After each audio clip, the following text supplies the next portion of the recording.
Good morning friends. So இந்த video பார்த்தீங்க அப்படின்னா கரண்ட் அஃபேர்ஸ் ஏப்ரலோட ஃபஸ்ட்டு 10 டேஸுக்கான கரண்ட் அஃபேர்ஸ் தான் வந்து இந்த வீடியோவில் நம்ம பார்க்க போகிறோம்.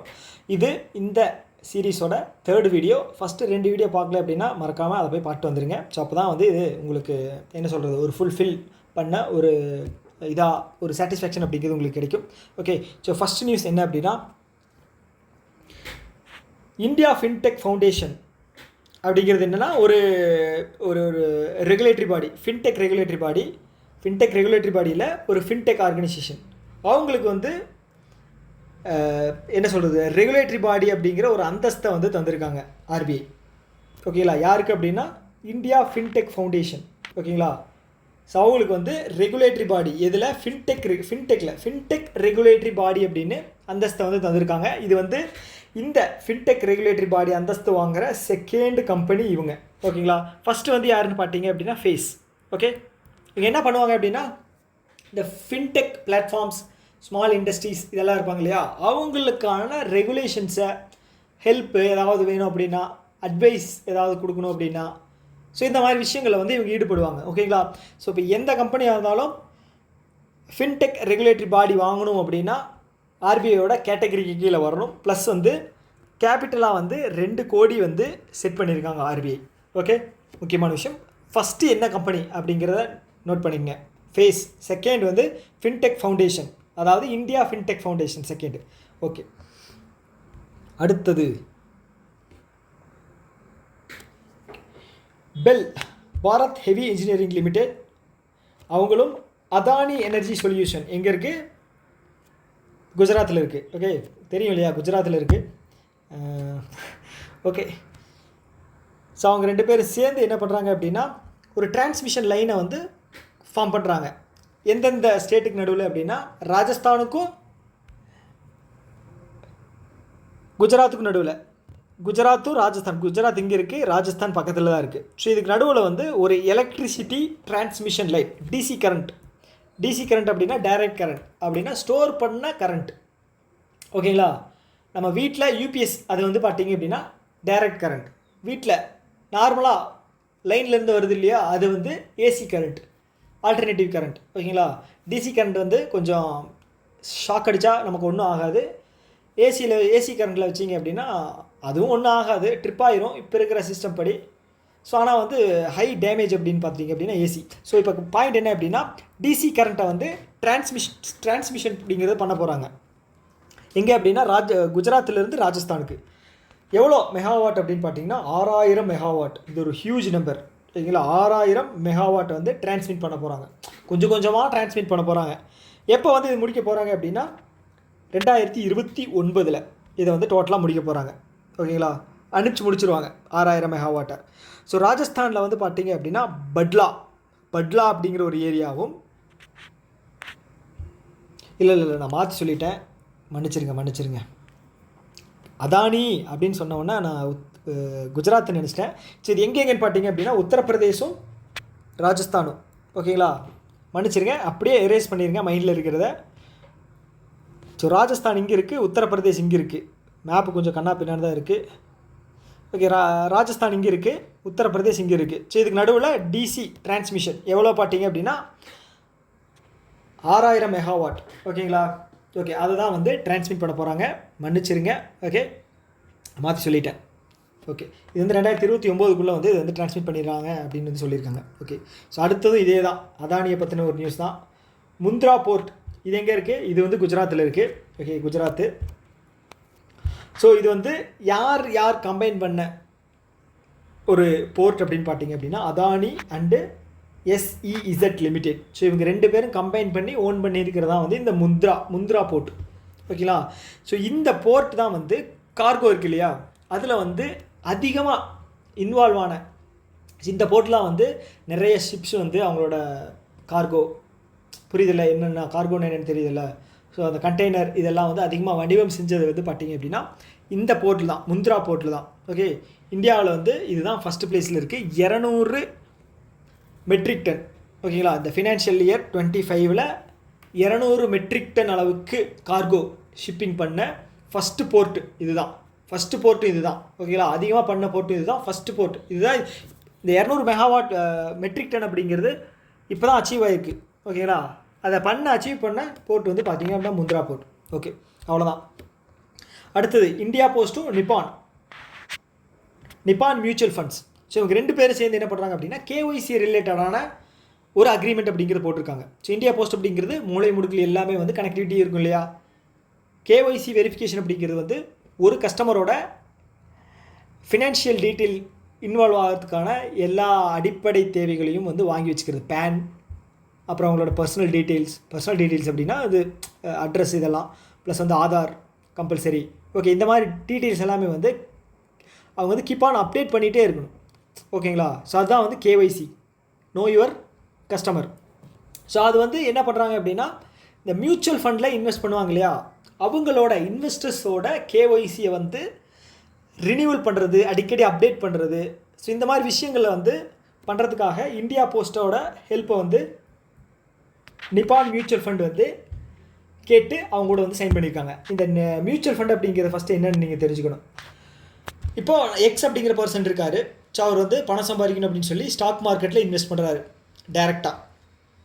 அவர் வந்து வாட்ச் பண்ணிக்கிட்டே இருக்கணும், மார்க்கெட் வந்து எப்படி ஃப்ளக்சுவேஷன் எப்படி இருக்குது அப்படின்னு சொல்லி வாட்ச் பண்ணிகிட்டே இருக்கணும். ப்ளஸ் வந்து இந்தியாவோட என்ன சொல்கிறது டே டு டே ஆக்டிவிட்டி எல்லாம் எப்படி இருக்குது, எந்தெந்த கம்பெனி எப்படி பர்ஃபார்ம் ஆகிட்டு இருக்குது அப்படின்னு சொல்லி பார்த்துக்கிட்டே இருக்கணும். நீங்கள் பார்த்துருப்பீங்க நிறைய பேர் லேப்டாப் முன்னாடியே உட்காந்துக்கிட்டு பார்த்துக்கிட்டே இருப்பாங்க. 2 லேப்டாப் பக்கத்தில் வச்சு பார்த்துக்கிட்டே இருப்பாங்க. ஸோ என்ன பார்க்குறாங்கன்னு அவங்களுக்கு தான் தெரியும். நம்ம வந்து என்ன சொல்கிறது, நம்ம பார்க்கும்போது நமக்கு என்னடா ஓவரா சீன் போடுற மாதிரி பாடுறாங்களே அந்த மாதிரி தான் இருக்கும். ஆனால் வந்து பார்த்துக்கிட்டு இருப்பாங்க.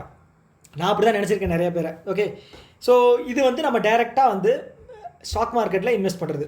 மியூச்சுவல் ஃபண்ட் அப்படிங்கிறது என்ன அப்படின்னா ஒரு ஆர்கனைசேஷன் இருக்கும். ஓகேங்களா, இந்த எக்ஸ் அப்படின்னு பர்சன் இருக்கார் இல்லையா, அதே மாதிரி ஒய், இசட்டு, ஏ, பி இப்படின்னு 5 பேர் இருக்காங்க நீங்களே. ஸோ இவங்க வந்து இந்த மியூச்சுவல் ஃபண்ட் கம்பெனிகிட்ட தந்துடுவாங்க. ஸோ இந்த மியூச்சுவல் ஃபண்டை வந்து ஸ்டாக் மார்க்கெட்டில் இன்வெஸ்ட் பண்ணுவாங்க. ஓகே, நீங்கள் டைரெக்டாக பண்ணிங்கன்னா மொத்த லாபம் உங்களுக்கு தான். ஓகேங்களா, ஆனால் வந்து என்ன சொல்கிறது, நீங்கள் வந்து அதில் அப் டு டேட்டாக இருக்கணும். அதை வந்து ட்ராக் பண்ணிக்கிட்டே இருக்கணும். எல்லாமே என்ன சொல்கிறது ஃபிங்கர் டிப்ஸில் வந்து வச்சுருந்துருக்கணும். ஆனால் நீங்கள் மியூச்சுவல் ஃபண்டில் கொடுத்துட்டீங்க அப்படின்னா அவன் வந்து இன்வெஸ்ட் பண்ணி வர்ற லாபத்தில் அவன் எடுத்துக்கிட்டு உங்களுக்கு தருவான். ஓகேங்களா, இதில் வந்து ரிஸ்க் அப்படிங்கிறது அதிகமாக இருக்குது. திவாலாச்சு அப்படின்னா அவன் சொல்லுவான், நான் என்ன பண்ணுறது, மொத்தமாக போட்டால் மொத்தமாக போயிடுச்சு அப்படின்னு சொல்லுவான். ஸோ அதுதான் சொல்லுவாங்க ஆட்ஸ்லாம், mutual funds are subjected to market risk. இது வந்து ஸ்பீடாக சொல்லுவாங்க.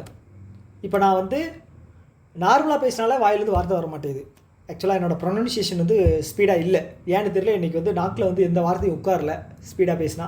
ஸோ மியூச்சுவல் ஃபண்ட்ஸ் வந்து அப்படி தான் சொல்லுவாங்க. சச்சின் கூட ஒரு விளம்பரத்தில் வருவார். ஓகேங்களா, மியூச்சுவல் ஃபண்டில் இன்வெஸ்ட் பண்ணுப்பா அப்படிங்கிற மாதிரி. ஸோ அது இதுதான். ஓகேங்களா, ஸோ இந்த நியூஸ் என்ன அப்படிங்கிறது தெரிஞ்சுங்க. அதை தாண்டி மியூச்சுவல் ஃபண்ட்ஸ் அப்படிங்கிறது என்னென்ன தெரிஞ்சுங்க. அப்போ தான் உங்களுக்கு அடுத்தடுத்து வரக்கூடிய நியூஸஸ் எல்லாம் வந்து மியூச்சுவல் ஃபண்ட்ஸ் பற்றி இருந்துச்சு அப்படின்னா உங்களுக்கு யூஸ்ஃபுல்லாக இருக்கும். ஓகே, அடுத்து வந்து இன்னொரு முக்கியமான நியூஸ், கிரிக்கெட்டை பற்றின நியூஸ். ஓகேங்களா, ஏஷியன் கிரிக்கெட் கவுன்சில் இருக்காங்க இல்லையா, இதில் வந்து இப்போ யார் இருந்தாங்க அப்படின்னா பிரசிடெண்ட்டாக சம்மி சில்வா. இவர் எந்த ஊரை சேர்ந்தவர் அப்படின்னு பார்த்தீங்க அப்படின்னா ஸ்ரீலங்காவை சேர்ந்தவர் சம்மி சில்வா. ஸோ அவரை ரீப்ளேஸ் பண்ணிவிட்டு இப்போ பாகிஸ்தானை சேர்ந்த மோஷின் நக்வி. ஓகேங்களா, இவர் பேர் வந்து மோஷின் நக்வி. ஸோ அவரை வந்து பார்த்தீங்க அப்படின்னா நியூ பிரசிடெண்ட்டாக அப்பாயிண்ட் பண்ணியிருக்காங்க. இந்த வசூல் ராஜா எம்பிபிஎஸ்ல இருக்கிற மாதிரி தான், பழைய பேஷண்ட்டை தூக்கிட்டு புது பேஷண்ட்டை அட்மிட் பண்ண அப்படிங்கிற மாதிரி. முன்னாடி இருந்தவர் வந்து சம்மி சில்வா, ஸ்ரீலங்காவை சேர்ந்தவர். இப்போது மோசின் நக்வி அவர் வந்து பாகிஸ்தான் கிரிக்கெட் போர்டோட சேர்மனாக இருந்தார். அவர் தூக்கி போட்டிருக்காங்க. ஓகே, ஸோ ஐசிசியினுடைய சேர்மன் யாருன்னு பார்த்தீங்க அப்படின்னா ஜெய்ஷா. ஓகேங்களா, ஜெய்ஷா வந்து இவர் யாருன்னு பார்த்தீங்க அப்படின்னா அமித்ஷாவோட மகன். ஓகேங்களா, அவர் வந்து அப்பாயிண்ட் பண்ணப்பட்டிருக்கிறார். ஐசிசியோட ஹெட் குவார்ட்டர்ஸ் எங்கே இருக்குது, துபாய்க்கு துபாய் எழுதுறேனே, Dubai. Okay, ICC player of the year யாருக்கு கொடுத்தாங்க, Jasprit Bumrah. Okay, Jasprit Bumrah. Okay, so அதை தாண்டி வந்து பார்த்தீங்க அப்படின்னா என்ன சொல்கிறது, ஹால் ஆஃப் ஃபேம். கிரிக்கெட்டில் வந்து ஹால் ஆஃப் ஃபேம் வந்து 113வது வந்து பார்த்தீங்க அப்படின்னா அவர் பேர் என்ன, ஆலஸ்டர் குக். டக்குன்னு நிறைய பேர் வந்து வரமாட்டேங்குது. இவர் வந்து இங்கிலாந்து. 114 வந்து பார்த்தீங்க அப்படின்னா நீத்து டேவிட், உமன் கிரிக்கெட்டர். நீத்து உமன் எழுதிட்டேன். நீத்து டேவிட். ஸோ இவங்க வந்து இந்தியா உமன் கிரிக்கெட்டர். அடுத்த 115 நம்மாள் ஏபி டிவிலியர்ஸ். ஓகேயா. ஸோ எனக்கு ஏன் பிடிக்கும் அப்படின்னா நான் ஆர்சிபி டீமு. ஸோ அதனால் வந்து கெயில், விராட் கோலி, ஏபிடி 3 பேர் இருந்துமே வந்து கப்பு ஜெயிக்க முடியல. ஆனால் இந்த டைம் வந்து இசாலா கப் நம்பதே ஃபுல் ஃபார்மில் போய்கிட்டு இருக்காங்க. So okay. அடுத்த நியூஸ் வந்து பார்த்தீங்க அப்படின்னா அப்பாயின்மெண்ட் தான். மேனேஜிங் டைரக்டராக வந்து சங்கரை வந்து அப்பாயின்ட் பண்ணியிருக்காங்க. எந்த ஆர்கனைசேஷனுக்குன்னு பார்த்தீங்கன்னா Chennai petroleum corporation limited. So இது வந்து IOCL, Indian oil corporation limited இருக்கு இல்லையா, அதோட ஒரு சப்சிடரி தான். ஓகே. எதுன்னு பார்த்தீங்க அப்படின்னா சென்னை பெட்ரோலியம் கார்பரேஷன் லிமிடெட். அதோட மேனேஜிங் டைரக்டராக வந்து மிஸ்டர் சங்கர் அவர் வந்து அப்பாயின்ட் பண்ணப்பட்டிருக்கிறார். So okay. அடுத்து வந்து ஸ்டாண்டப் இந்தியா அப்படிங்கிறது முக்கியமான நோக்கம் வந்து என்ன அப்படின்னா, நீங்கள் கன்ஃபியூஸ் பண்ணிக்கூடாது. Startup India, standup India, make in India, made in India, இதில் வந்து கன்ஃபியூஸ் ஆகிக்காதீங்க. ஸ்டாண்டப் இந்தியா அப்படிங்கிறது எதுக்காக அப்படின்னா, முக்கியமாக யாருக்காக தொடங்கப்பட்டது அப்படின்னா, அந்த பேக்வர்ட் கிளாஸஸ் இருக்காங்க இல்லையா, ஷெட்யூல்டு கேஸ்ட்டு, ஷெட்யூல்டு ட்ரைப்ஸ், அப்புறம் வந்து உமன், அவங்க வந்து ஓனாக பிஸ்னஸ் பண்ணுறவங்க. ஸோ இவங்களுக்கெல்லாம் வந்து ஒரு ஃபினான்ஷியல் எய்ட் கொடுக்கறதுக்காக தான் வந்து இந்த ஸ்டார்ட் அப் இந்தியா ஸ்கீம் அப்படிங்கிறது 2016 வந்து ஸ்டார்ட் பண்ணப்பட்டிருக்கு. ஓகே. இப்போ என்ன நியூஸ் அப்படின்னா, இது ஸ்டார்ட் பண்ணி கிட்டத்தட்ட 9 வருஷம் கம்ப்ளீட் ஆகிருக்கு. ஓகே. ஏப்ரல் 5 9 வருஷம் கம்ப்ளீட் ஆகிருக்கு. ஓகே. இது ஒரு நல்ல விஷயம். ஸோ பட்ஜெட் இது வரைக்கும் வந்து ஸ்டாண்டப் இந்தியாவுக்கு வந்து எவ்வளோ ஒதுக்கியிருக்காங்க அப்படின்னா, இப்போ வரைக்கும் ஓகேங்களா, இந்த ஃபினான்ஷியல் லாஸ்ட் வரைக்கும் எவ்வளோ ஒதுக்கியிருக்காங்க அப்படின்னா 61,020 கோடி ஒதுக்கியிருக்காங்க. ஸோ இப்போ பெண்கள் யாராவது இருக்கீங்க, இல்லை வந்து SC/ST கேட்டகரியில் யாராவது இருக்காங்க அப்படின்னா அவங்களுக்கு வந்து லோன் லிமிட் வந்து பார்த்திங்க அப்படின்னா 10 லட்சத்துலேருந்து 1 கோடி வரைக்கும் வந்து பிஸ்னஸ் பண்ணுறதுக்கான லோன் அப்படிங்கிறது வந்து கொடுப்பாங்க. ஓகே.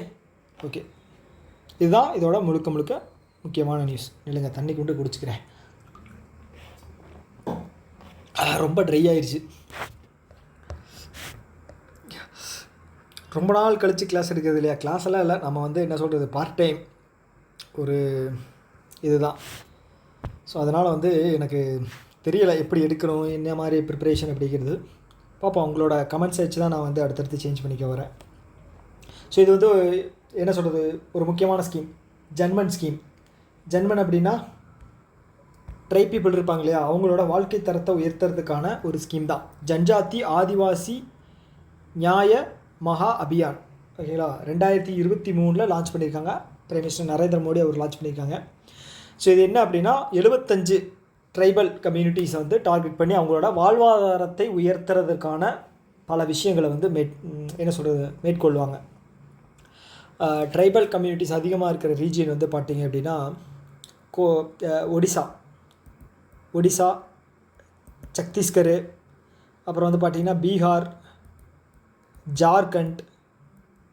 ஸோ இந்த ரீஜியன்லலாம் வந்து பார்த்திங்க அப்படின்னா ட்ரைபல் மக்கள், அதை தாண்டி வந்து நார்த் ஈஸ்ட். ஸோ இவங்கெல்லாம் பார்த்திங்க அப்படின்னா அதிகமாக இருக்கக்கூடிய மக்கள், பூர்வக்குடி மக்கள் அதிகமாக இருக்கக்கூடிய மக்கள், ட்ரைபல் பீப்புள்ஸ் என்ன சொல்கிறது, பூர்வக்குடி மக்கள். ஸோ அந்த வார்த்தை கரெக்டாக இருக்கும், பூர்வக்குடி மக்கள் அவங்க தான்.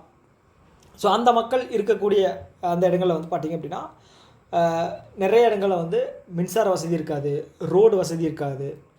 ஸோ இந்த பர்டிகுலராக 75 கம்யூனிட்டிஸை வந்து செலக்ட் பண்ணி அவங்களோட வாழ்வாதாரங்களை, அவங்க குழந்தைங்களெல்லாம் படிக்க வைக்கணும் அப்படின்னாலும் சரி, ஸோ அவங்களோட முக்கியமாக மொத்த வாழ்வாதாரத்தையும் மேம்படுத்துவதற்காக இது பண்ண ஸ்கீம் தான் வந்து இந்த PM ஜன்மன் ஸ்கீம். ஓகே. இவ்வளோ தான். இது வந்து கிட்டத்தட்ட 1 வருஷம் ஆயிடுச்சு. ஸோ அதுதான் இந்த நியூஸ் என்ன அப்படிங்கிறத ஞாபகம் வச்சுக்கேன். ஓகே. அதை தாண்டி வந்து இப்போது வேர்ல்டு பாக்ஸிங் ஃபைனல் எங்கே நடக்குது அப்படின்னா டெல்லியில் தான் நடக்குது. ஸோ ஃபஸ்ட்டு இந்தியன் யாருன்னு பார்த்தீங்க அப்படின்னா ஹிட்டேஷ். அவர் தான் வந்து ஃபைனலுக்கு ரீச் ஆகிற ஃபஸ்ட்டு இந்தியன் பாக்ஸர். ஓகே, ஞாபகம் வச்சுங்க. Boxing Hitesh first Indian boxer to reach world boxing final. Okay, அவ்வளோதான். ஸோ அடுத்து வந்து இது வந்து ஒரு தரமான நியூஸ். அவ்வளோதான், இன்னொரு 5 நியூஸ் தான் இருக்குது. 5மே வந்து ஒரு நல்ல நியூஸ். என்ன அப்படின்னா, ஸோ ஆர்பிஐ வந்து போன வருஷம் மே 28 வந்து ஒரு போர்ட்டல் வந்து லான்ச் பண்ணாங்க, Prabha portal. Okay, so Prabha அப்படிங்கிறது என்ன அப்படின்னா, platform for regulatory applications validation and authorisation. Okay, platform for regulatory application validation and authorisation. So இது என்ன அப்படின்னா, இப்போது ஒரு ஃபினான்ஷியல் ஆர்கனைசேஷன் இல்லை அப்படின்னா, ஏதாவது ஒரு ஒரு ஒரு கம்பெனி இருக்குது அப்படின்னா, அவங்க வந்து ஃபினான்ஷியல் ரிலேட்டட் ஏதாவது லைசன்ஸ் வாங்கணும் ஆர்பிஐ கிட்ட அப்படின்னா, இல்லை வந்து பேங்க்கே இருக்குது, எக்ஸ்ட்ரா ஒரு ஃபெசிலிட்டி ஏதாவது ஒரு எக்ஸ்ட்ரா அடிஷ்னலாக நான் ஒன்று லான்ச் பண்ணுறேன் அப்படின்னு சொல்லி ஆர்பிஐட்ட பர்மிஷன் வாங்கணும் அப்படின்னா, அதோட ப்ரொசீஜர் வந்து ரொம்ப டிலே ஆகிடுச்சு. டைரெக்டாக அப்ளை பண்ணணும், பேப்பராக அப்ளை பண்ணணும். அப்ளை பண்ணி அதை பர்மிஷன் வாங்குறதுக்கு டிலே ஆச்சு, லென்த்தி ப்ராசஸ் வேறு. ஆர்பிஐ என்ன பண்ணியிருக்காங்க அப்படின்னா, இந்த பிரபா போர்ட்டல் வந்து லான்ச் பண்ணாங்க. இது எதுக்காக அப்படின்னா, இந்த ஆன்லைனில், அதாவது இந்த போர்ட்டலில் வந்து நீங்கள் ஆன்லைன்லேயே வந்து உங்களோட அப்ளிகேஷன் வந்து நீங்கள் அப்ளை பண்ணிக்கலாம். ஓகேங்களா? ஸோ இதில் கிட்டத்தட்ட வந்து ஒரு 75 டிஃப்ரெண்ட்டான அப்ளிகேஷன்ஸ் இருக்குது. ஸோ அதெல்லாம் வந்து எல்லாமே கவர் ஆகிரும். அப்படி தாண்டி வந்து வேறு ஏதாவது கவர் ஆகாத ஏதாவது இனிஷியேட்டிவ்ஸ், ஏதாவது பர்மிஷன் ஏதாவது நீங்கள் வாங்கணும் அப்படின்னா, ஜென்ரல் பர்பஸ் ஃபார்ம் ஒன்று இருக்கும், அதில் வந்து நீங்கள் அப்ளை பண்ணி கூட வந்து நீங்கள் வாங்கிக்கலாம் அப்படிங்கிற மாதிரி இது பண்ணியிருக்காங்க. ஓகேங்களா? இது எப்போ வந்து எஃபெக்டிவாக வருது அப்படின்னா, மார்க்கெட்டில் எப்போ இருந்து இந்த இது வந்து வருது அப்படின்னா, மே 1 இது வந்து எஃபெக்டிவ்க்கு வந்துடும். சப்போஸ் நீங்கள் ஏதாவது ஒரு பேமெண்ட் அக்ரிகேட்டர் லைசன்ஸ் வாங்கணும் அப்படின்னா வச்சுங்களேன், இப்போ டைரெக்டாக போய் நம்ம இதுலேயே அப்ளை பண்ணிக்கலாம், இந்த போர்ட்டலையே அப்ளை பண்ணி நம்ம வாங்கிக்கலாம். ஸோ இதுதான் இந்த நியூஸோட முக்கியமான ஒரு விஷயம். அதை தாண்டி வந்து ரீசன்ட் நியூஸ் பார்த்தோம் அப்படின்னா, லண்டனோட சென்ட்ரல் பேங்க் இருக்காங்க இல்லையா, யூகேயில் இருக்கக்கூடிய சென்ட்ரல் பேங்க் எங்கே இருக்குது? லண்டனில் இருக்குது. ஸோ அவங்க வந்து டிஜிட்டல் டிரான்ஸ்ஃபர்மேஷன் அவார்டு அப்படின்னு ஆர்பிஐக்கு தந்திருக்காங்க. ஆர்பிஐயோட எதுக்கு தந்திருக்காங்க அப்படின்னா, பிரபாவும் சாரதி போர்ட்டலும். ஓகேங்களா? பிரபா போர்ட்டல் வந்து பார்த்திங்க அப்படின்னா 2024 ஜனவரி மாதம் ஸ்டார்ட் பண்ணாங்க. இது வந்து பார்த்திங்க அப்படின்னா 2024 மே மாதம் பிரபா. இந்த ரெண்டோட பர்ஃபார்மன்ஸை பேஸில் வச்சுக்கிட்டு சென்ட்ரல் பேங்க் வந்து என்ன பண்ணியிருக்காங்கன்னா, டிஜிட்டல் டிரான்ஸ்ஃபர்மேஷன் அவார்டு அப்படிங்கிறது ஆர்பிஐக்கு தந்திருக்காங்க. ஓகே, இதுதான். ஸோ பிரபா போர்ட்டல் வந்து நம்ம அப்ளிகேஷன் இது பர்மிஷன் வாங்குறது. சாரதி போர்ட்டல் அப்படிங்கிறது என்ன அப்படின்னா, ஆர்பிஐயோட எம்ப்ளாயீஸ் இருக்காங்க இல்லையா, ஸோ அவங்களுக்கான இன்டர் அட்மினிஸ்ட்ரேஷன் உள்ள அட்மினிஸ்ட்ரேஷன் பர்பஸுக்காக உருவாக்கப்பட்ட போர்ட்டல் தான் வந்து சாரதி போர்ட்டல். ஓகே, அவ்வளோதான். ஸோ ரொம்ப லென்த்தியாக போவேன்னா போர் அடிக்க ஆரம்பிச்சிடும். ஸோ அதே மாதிரி என்ன பண்ணியிருக்காங்க அப்படின்னா, ஆர்பிஐ வந்து யூபிஐக்கு வந்து லிமிட்ஸை வந்து செட் பண்ணியிருக்காங்க. என்பிசிஐக்கு வந்து பர்மிஷன் கொடுத்து யூபிஐ வந்து செட் பண்ணியிருக்காங்க. நம்ம யூபிஐ டிரான்சாக்ஷன் பண்ணுவோம் இல்லையா கடைகளில் போய், ஸோ அதுதான் ஆக்சுவலாக. ஸோ அது என்ன பண்ணியிருக்காங்க அப்படின்னா, payment to person to person, person to merchant. Merchant அப்படின்னா கடை, எக்ஸ் அப்படிங்கிற பர்சன் இருக்கார் அப்படின்னா ஒய்க்கு வந்து அனுப்புனார் அப்படின்னா அது வந்து பர்சன் டு பர்சன். எக்ஸுங்கிற நபர் வந்து ஒரு பேக்கரியில் போய் அனுப்புகிறார் அப்படின்னா அது வந்து மெர்ச்சன்ட். ஓகேங்களா? Person to merchant. ஸோ இது ஏன் வந்து ரெண்டுக்கும் தனி அப்படின்னா, நீங்கள் கடையில் அனுப்புகிற ஒருத்தர் வந்து அவர் வந்து பார்த்தீங்க அப்படின்னா அது அவருக்கு வருமானம். ஸோ வருமானத்தை வச்சு அவர் வந்து கம்பெனிக்கு, அதாவது கண்ட்ரிக்கு வந்து ஜிஎஸ்டி கட்டணும், ப்ளஸ் வந்து அவரோட வருமானத்தை கணக்கில் காட்டணும் அதுக்காக. ஓகே, ஸோ இப்போ வந்து பார்த்தீங்க அப்படின்னா இதில் வந்து லிமிட்டேஷன்ஸ் வந்து செட் பண்ணியிருக்காங்க. ஸோ அது என்ன அப்படின்னா, யூபிஐ வந்து முன்னாடி வந்து person to person, person to merchant வந்து 1 லட்சம் தான் இருந்தது அதிகபட்ச டிரான்சாக்ஷனு. இப்போ வந்து அதை வந்து தளர்த்துட்டு அதை வந்து ஒரு சில விஷயங்களை வந்து அதிகம் பண்ணியிருக்காங்க. ஸோ இப்போ எஜுகேஷன், நீங்கள் காலேஜில் சேர்ந்து லோன் இது கட்டணும் அப்படின்னா, ஃபீஸ் கட்டணும் அப்படின்னா அது வந்து சேஞ்ச் பண்ணியிருக்காங்க, 5 லட்சமாக மாற்றிக்கிட்டாங்க. 1 லட்சத்துலேருந்து 5 லட்சம். அதுக்கப்புறம் ஹெல்த் கேர், ஹாஸ்பிட்டல்ஸில் பில் பே பண்ணுறதும், அதுக்கப்புறம் வந்து நீங்கள் ஏதாவது ஸ்டாக் மார்க்கெட்டில் வந்து ஒரு கம்பெனி புதுசாக ஒரு ஸ்டாக்ஸை வந்து ரிலீஸ் பண்ணுறாங்க, அது பேர் தான் ஐபிஓ, இனிஷியல் பப்ளிக் ஆஃபரிங். ஒரு கம்பெனி வந்து ஃபண்டை ரைஸ் பண்ணுறதுக்காக மார்க்கெட்டில் வந்து ரெஜிஸ்டர் பண்ணி அதோட ஸ்டாக்ஸை வந்து ரிலீஸ் பண்ணுறாங்க அப்படின்னா அதுதான் ஐபிஓ. அதை வாங்குறீங்க அப்படின்னா 5 லட்சம் கொடுத்து நீங்கள் யூபிஐயில் வந்து பே பண்ணி வாங்கிக்கலாம். அதுக்கப்புறம் ரீட்டைல் பேமெண்ட் தெரியும் இல்லையா? ஓகே, அது நம்ம இது டிரான்சாக்ஷன் பண்ணுறதா, பொருள் ஏதாவது கடையில் வாங்குகிறோம் அப்படின்னா அதுதான் வாங்குறது.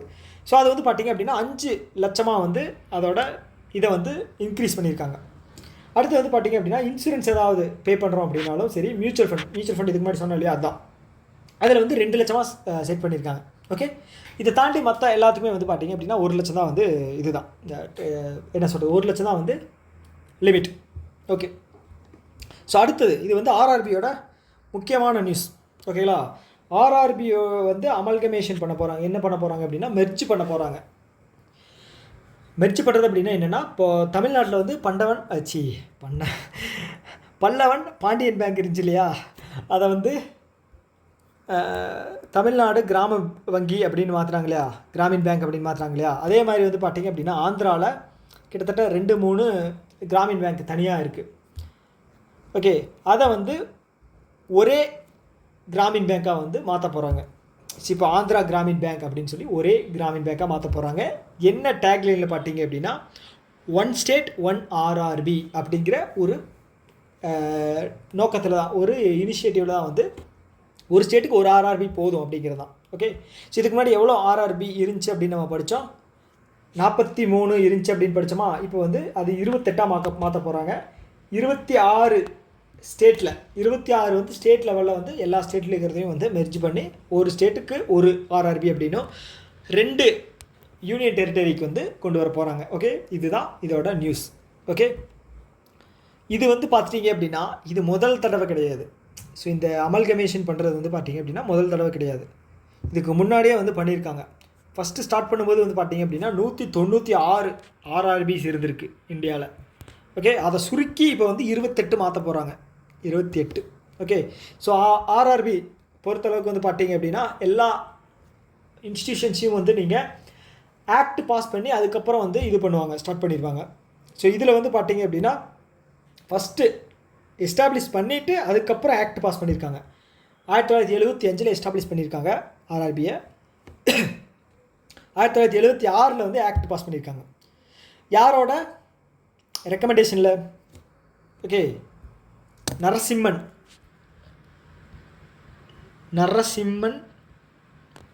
Committee recommendation. Narasimhan committee recommendation தான் வந்து ஆர்ஆர்பி செட் பண்ணியிருக்காங்க. நபார்டு வந்து பார்த்திங்க அப்படின்னா சிவராமன் கமிட்டி.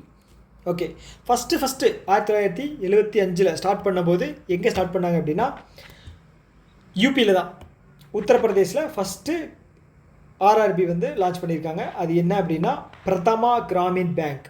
ஓகே, பிரதமா கிராமின் பேங்க் 1975 உத்தரப்பிரதேஷ். இந்த பிரதம கிராமின் பேங்க்கோட ஸ்பான்சர் யார் பார்த்தீங்க அப்படின்னா Punjab national bank. Okay, Punjab national bank வந்து பிரதம கிராமின் பேங்க்கோட ஸ்பான்சர் பேங்க். ஓகே, ஸோ இந்த ஃபஸ்ட் அமல்கமேஷன் இருக்கு இல்லையா, அது எப்போ பண்ணாங்க அப்படின்னா 2006 to 2010 196 இருந்தது 82 அப்படின்னு சொல்லி அதை வந்து கம்மி பண்ணியிருக்காங்க. ஸோ இது யாரோட ரெக்கமெண்டேஷன் பண்ணாங்க அப்படின்னா Vyas committee. First phase amalgamation வந்து வியாஸ் கமிட்டி அவரோட ரெக்கமெண்டேஷனில் தான் வந்து அமல்கமேஷன் பண்ணியிருக்காங்க. 2006 2010 196 ஆர்ஆர்பியிலிருந்து 82 ஆர்ஆர்பி.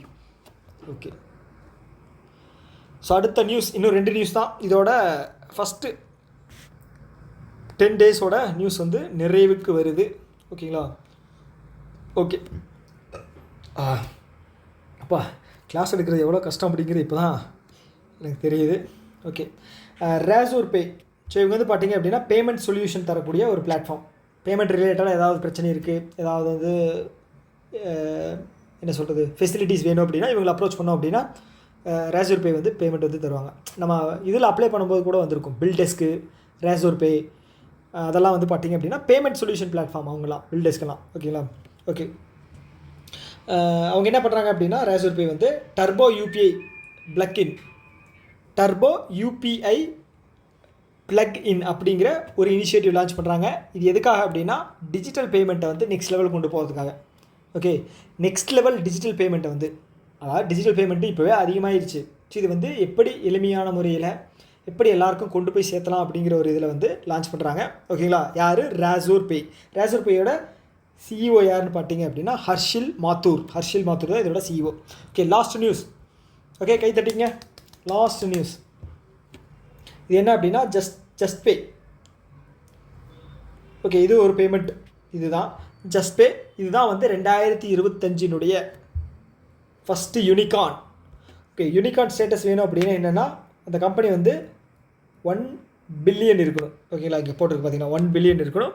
ஓகே, அப்படி வாங்கின 2025 ஃபஸ்ட்டு யூனிகார்ன் வந்து பார்த்தீங்க அப்படின்னா ஜஸ்ட் பே. ஓகே ஓகே ஸோ இப்படி கேட்கலாம் கொஸ்டின், ஃபஸ்ட்டு யார் அப்படின்னு. அதை தாண்டி 100வது யூனிகார்ன் யாருன்னு கேட்கலாம். 100வது யூனிகார்ன் யார் அப்படின்னா ஓப்பன் எங்கே இருக்குது? ஹெட் குவார்ட்டர்ஸு பெங்களூரில். ஓப்பன் யாருன்னு பார்த்தீங்க அப்படின்னா அவங்க ஒரு neo bank. So neo bank அப்படின்னா என்னது? ஃபிசிக்கல் பிரான்ச்சே கிடையாது அவங்களுக்கு, டிஜிட்டலாக தான் வந்து ரன் பண்ணுவாங்க. ஆனால் பேங்க்கு கொடுக்குற எல்லா ஃபெசிலிட்டியுமே வந்து நியோ பேங்க் அப்படிங்கிறது தருவாங்க. ஸோ அவங்க தான் வந்து ஓப்பன், அவங்க தான் வந்து அந்த டிஜிட்டலாகவே வந்து 1 பில்லியன் அப்படிங்கிறது வந்து வச்சுருந்துருக்காங்க கேபிட்டல். ஓகே, அவ்வளோதான்.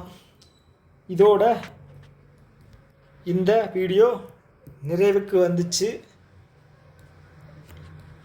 இந்த வீடியோவினுடைய கருத்துக்கள் வந்து கமெண்ட் பாக்ஸில் மறக்காமல் சொல்லுங்கள். ஓகே, நீங்கள் சொல்கிறத வச்சு தான் நெக்ஸ்ட்டு என்ன சேஞ்ச் பண்ண முடியும் அப்படின்னு வந்து நம்ம பார்க்க முடியும். ஓகே, இன்னொரு வீடியோ மீட் பண்ணலாம். Tata, bye by.